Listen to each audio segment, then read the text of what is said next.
the music? Why? What the hell is this music? Can you turn off the music? I haven't blasted off yet. This is what I always do. What is going on with the chat? Let me blast off and then I'll turn off the music. Calm down, okay? Calm down, all right? I'm back home from the DNC.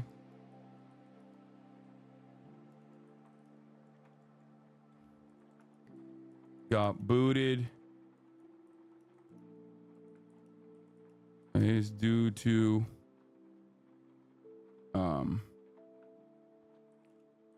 my rabble rousing on uncommitted campaign demands.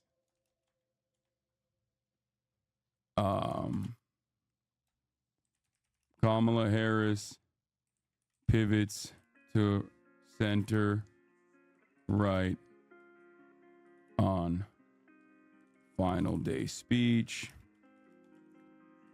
Trump is in a state of panic.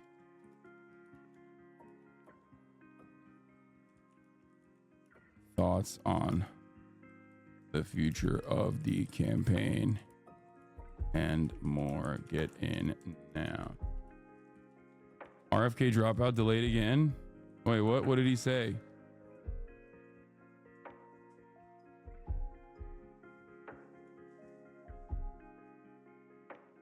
Do we have a blast off or what? No, I don't. This one is awful, dude. I'm sorry. That blast off is awful. Will I be able to get Sean Fain on the stream? Yes. You have to remember something, okay? Like, a lot of the people that work around Sean Fain, a lot of the people that work around Sean Fain, a lot of the people that work around AOC, AOC herself, obviously, as well, but Ilhan Omar, like, these are people that I know, okay? These are people that I know. Same with, what do you call it? Same with Bernie Sanders, okay? Some of these people I know directly. Some of these people I know, some of these people whose teams I'm very familiar with, who are very familiar with me. You have to remember, like, the people that I was able to interview wanted to be interviewed by me. They were the ones who made those requests. Okay, so like there is obviously there's a lot of people in the Democratic Party that are elected officials, and also people in their teams that are very aware of who I am and also like the work I do. So I will absolutely interview them in the future. Cori Bush says she was a fan. Yeah, I know, like, it's crazy. I oftentimes forget. I think I oftentimes forget, like, the impact that I might have. Terrible take yesterday by Hasan. Okay, dude, shut up.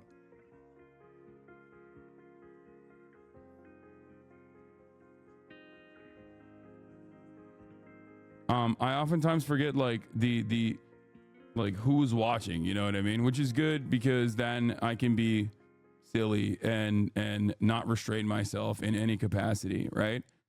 But also simultaneously, that also sometimes causes me to forget that, like, there are literally people who are very aware of what the fuck I do. You know, people who are incredible individuals fighting for the working class, fighting for labor unions, things of that nature. Anyway, overall though, the biggest commentator on the left is definitely going to be seen by these people. Yeah. Overall, I'll say it like this. Okay. The DNC and the Kamala campaign knew what my background was, knew what I would talk about. They knew that I was not going to, engage in any sort of editorial control in terms of, like, censoring myself. If I see something, I'm going to say something, right? And ultimately, here, we blast it off. RFK press conference lined up. He's holding a briefing on his presidential campaign after withdrawal from the Arizona ballot. Yeah, we'll get to that too.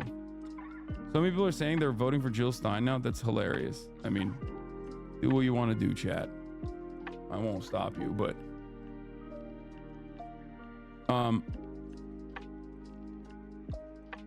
You probably got a stab her hard? No, I didn't. No shot.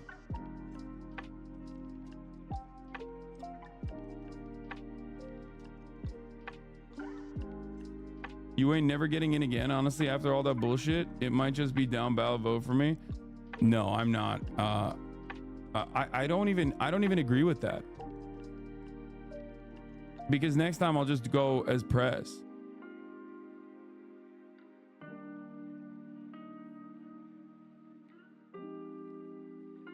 My highlights from this week: Greg interview, Donnie interview, New York Times interview that turned into a walk and talk, participating in protest, streaming from the hotel, and honorable mention to the girl that shot at you on Streamlaw. Yeah. So obviously we started off the week strong. The first day they just like were completely oblivious to what I do, kind of like in terms of what was necessary, like what kind of needs I had to be able to like conduct these live streams, right? So they were like, okay, well, I knew that that wasn't going to work the first day, so I just like started off in the hotel. Then I went to the Palestinian protests. Then we went into the DNC. We did walk and talk. We roamed around in the DNC first day. It was fun, right? Great stuff. Second day, they were like, no, we have access for you. We got a room for you. And I was like, listen, it's not just a room. I need a desk and I need an Ethernet cable. That's it, right? Second day, we started off with a Donnie interview. Donnie actually drove us in. CNN drove us into the fucking DNC. It was sick, right? We rolled in with the big dogs. Okay. And not only that, but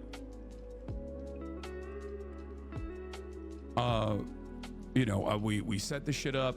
We started. We let it rip. You already know what happened when we let it rip that day. The Obama spoke. Third day, Wednesday.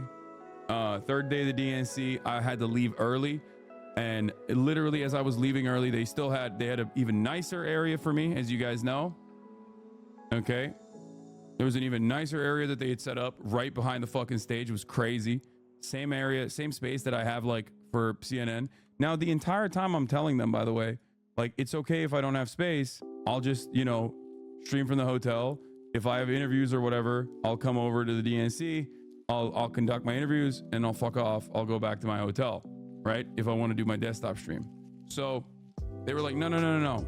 It's better if you're here. It's better if you're inside of the DNC, which makes sense. Like I'm a fucking, I'm there as an influencer, right?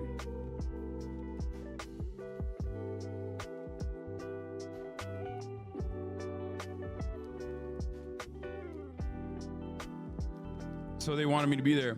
So I was like, fine. I'll take it. As long as they have space for me, I'll take it, right? So, yeah, the piss chug is back. So we did it the second day. Ironically, of course, sadly, or third day, when I was leaving the DNC to go do the Chapo Truanon podcast, it was fucking hilarious because that was the day when Ilhan Omar's team, Sean Fain's team, and AOC's team, all three of them sent me communications being like, oh, we're here now. We can do the interviews now. And that day I wasn't kicked out. So like I could have technically, if I didn't do the Chapo Truanon podcast, I could have done all of my interviews that day. I could have gotten those out of the fucking way, right? But it is what it is. I'm not upset about it. I love those boys. I'm always gonna fucking roll with them. So I did the pod live audience. It was great. One of you guys actually gave me fucking fat stack of sixers on the Zin. So shouts out to that HasanAbi head at the Chapo podcast. Anyway, so that was one thing. And then the last day, they're like, no, you got the same space from 2:30 all the way to the end. And I'm like, are you guys sure? It's a big day. Are you guys sure? It's a big day. I understand if there's limitations, like I'll just, do my thing. I'll do my thing and I'll fucking go back to my hotel room. And they're like, no, you have the space. You have the space. You have the balcony. It's uninterrupted the entire day. Unlike the day before when the fucking Warren staffer came in and was like, you need to get the fuck out. You know, it was like chirping at me. They were like, no, this time you have it fully, right? I was like, okay, sure, that's great. We start off roaming, okay? We start off roaming with March. We go to the uncommitted campaign, the uncommitted delegates. Remember, these are Democratic Party operatives that are from all around the country. They represent hundreds of thousands of Democratic Party voters that participated in the primary that said, we are uncommitted because of the actions that the Democratic Party is engaging in terms of Israel, okay? In terms of like what they're doing with their unconditional support to Israel, right? So did you actually get kicked out, or is it thumbnail bait? No, I mean, I didn't get fully kicked out. So here's the thing, okay? There are different levels of credentials inside of the Democratic Party. That area that we were at is the lower level suites, right? That is that area that I was at when I was doing this interview with the New York Times, was at the lower level suites. This is the same exact level that like CNN is on. It's the same exact level that like MSNBC is on. When you see like Jake Tapper and whatever, like sitting in front of that podium, in front of that stage, like they are literally, they're on the same level. They gave me the balcony on the same exact level, which is insane access, okay? And at that point I was thinking like, honestly, like, I mean, those are like, yeah, those are $500,000. Like people pay $500,000 to get those suites, okay? And the fact that I had the access to that level to like show you this background at all, I'm happy. Like I was gonna take anything they were giving me, right? Anything and everything that they were giving me, I was taking. Yeah, Chris Cuomo said those suites cost millions of dollars. Someone at the DNC probably said, why the fuck are we giving this guy this great suite who's shitting on us the entire time? Yeah, I know. So they didn't obviously like say, fuck off, you're done. We're revoking your access completely. You need to leave the premises. They didn't do that because that would have been a much larger, I think, much like that would have been a little silly for them to do. But they basically made it so that like, you know, they made it as impossible to stream for me as possible by coming in and saying randomly, you know, out of nowhere, coming in and informing me that I had to leave immediately. Like they were like, you have to clear out immediately. That's what they said. And I was like, what the fuck? Like you saw it. I think it's on my last like YouTube getting kicked out of the DNC YouTube. Like you probably at gunpoint.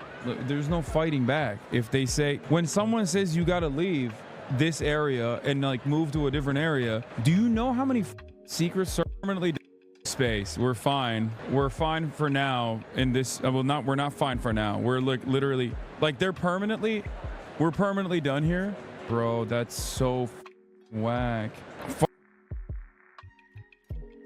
Yeah, Chad is going to understand those boxes are all owned by individuals, meaning they have the rights to any and all events held in the United Center. The box owner ultimately has final say who's in there and can kick out whoever they want. So, yeah, I did the Dr. Disrespect face gestures when my mic was muted, okay? They also told you to stop stream. No, they didn't.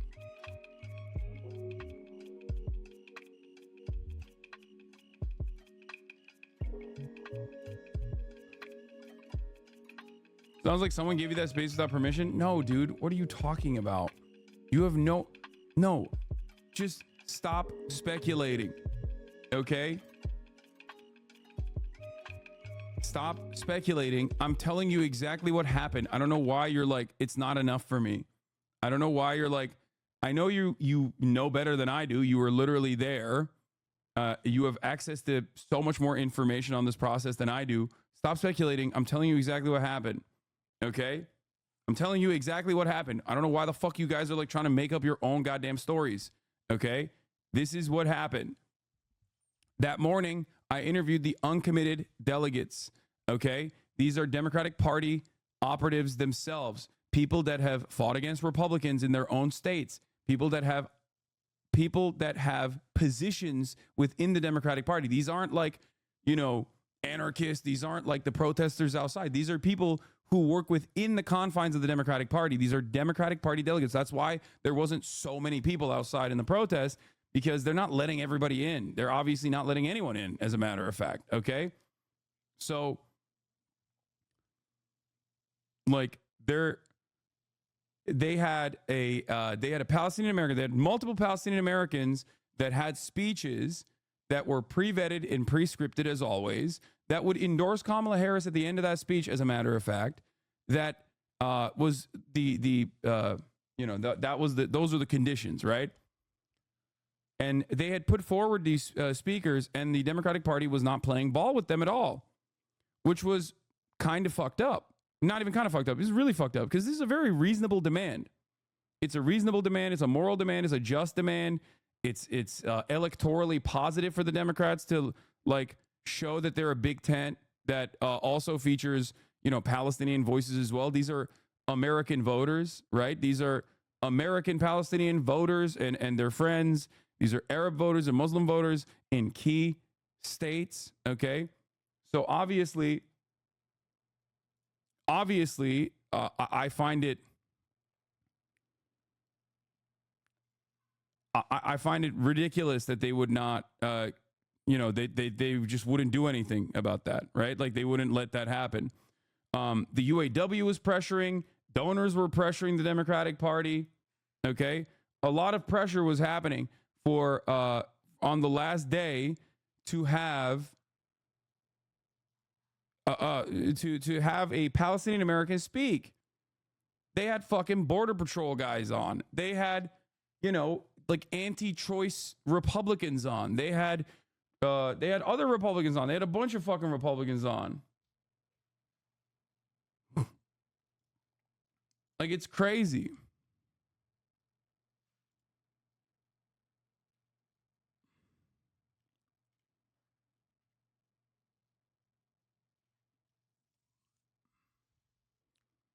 They had an Israeli-American family speak, whose son was being held hostage by Hamas as well, which is, of course, understandable. Like, those are families that are suffering. Their voices also must be heard. Okay? That makes sense. But to do that and to then turn around and not have any Palestinian Americans, it obviously shows that there's a double standard. Okay?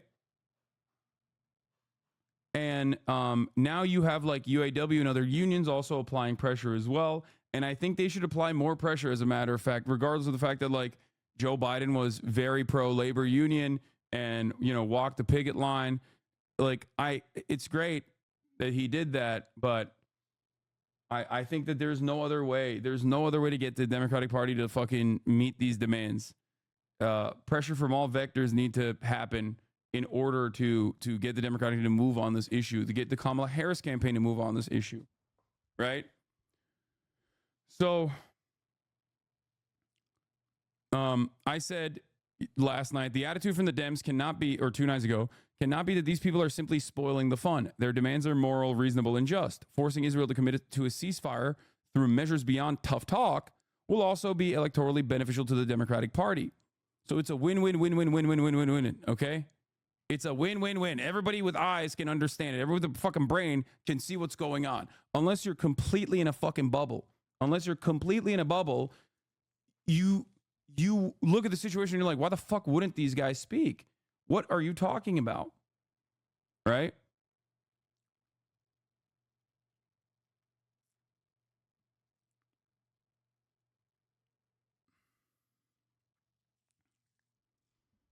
Do you think it was a space management issue, or was there a problem with you and your ideas? Because this sounds like a big and chaotic event. No, it was straight up about what I said and what I was doing there. Okay.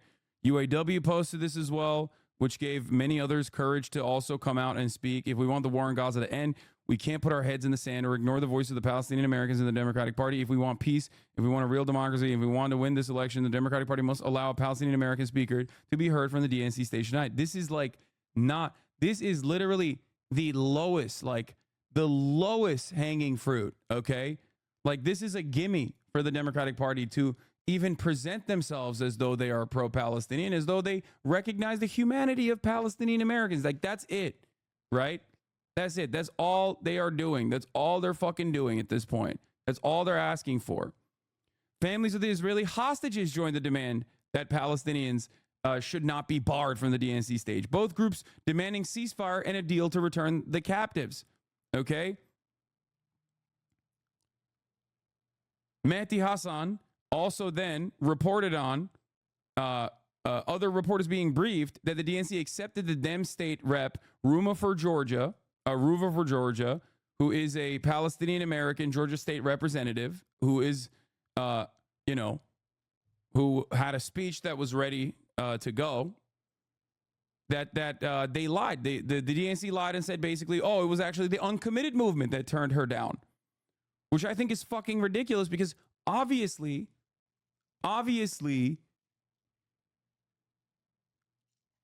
what do you mean it's the uncommitted movement? They are the ones who fucking put her forward. Okay?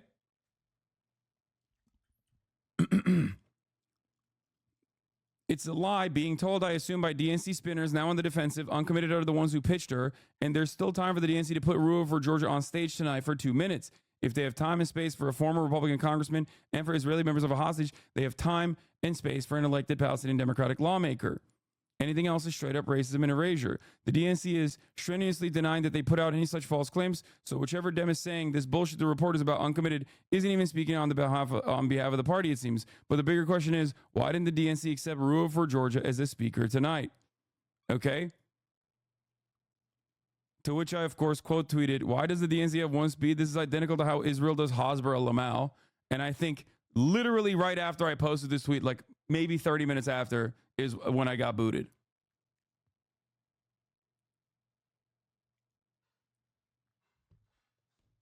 Rashida Tlaib also said, I know for a fact that the DNC did not act in good faith and continue to lie about the negotiations. They are exposing themselves.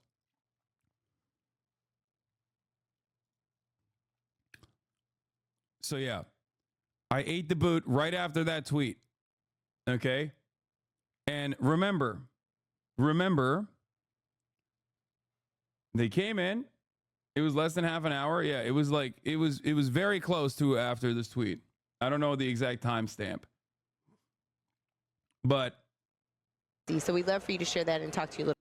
But here's the thing, okay? Here's the thing. I had a fucking New York Times interview that was being conducted at the time when they were like, yeah, you got to clear the space, which I thought was pretty crazy. Okay. It was like 25 minutes after that tweet, but I still had a New York Times interview that was coming. Ken Benzinger. And you know, we still did the New York Times interview, and then they made me clear out my desk and clear out my underestimated Hasan's power. You were walking around openly declaring you had more consecutive viewers than the big news guys. I mean, I was memeing about that shit. Okay. Anyway, now I know, because obviously there's like a shit ton of people involved in these decisions and like, you know, playing roles in this, but now I know that like there was, I had heard that there was like already a little bit of a difference in opinion with the Kamala Harris campaign, who I believe wanted me there, versus the DNC, which did not think it was a great idea. Okay, there was a little bit of friction, a little bit of tension. And then obviously, like after that, the boss call was the reason that I got exited in a polite manner. It was not like, fuck you, you're out of here, get the fuck out of here, you're done. Okay, it was more so like, hey, you can't be in here anymore. There's a really important person coming in here and we have to clear out the space. Except we're not really clearing out the space. We're only getting you out of this space, right?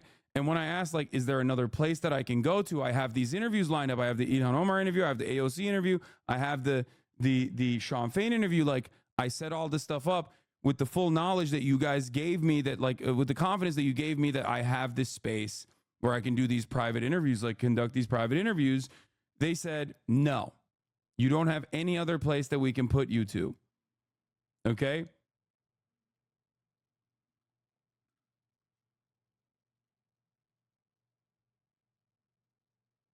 But anyway, do you think you'll be invited back to the next DNC? Probably. I think so.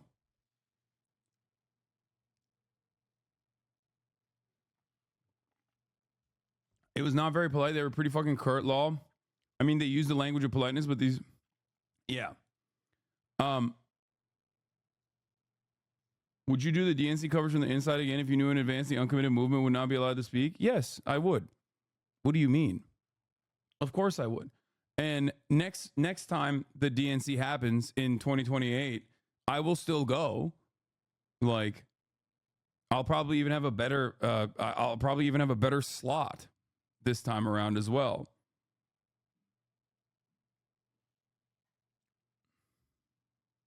Also, they said AOC needed the space as their first excuse, not knowing you were the one interviewing her, which is crazy. Yeah, they lied about that. They were like, oh, AOC's coming into this space. I was like, no, she's not. I know she's not because I'm literally talking to her right now, and she's stuck behind a fucking motorcade. Yeah, that was also crazy. And then lastly, they were like, oh yeah, we can put you in the meme room that doesn't have even like Wi-Fi. And also simultaneously, not only did it not have Wi-Fi, but there was no Ethernet either. It wasn't just a space issue. And I know that they were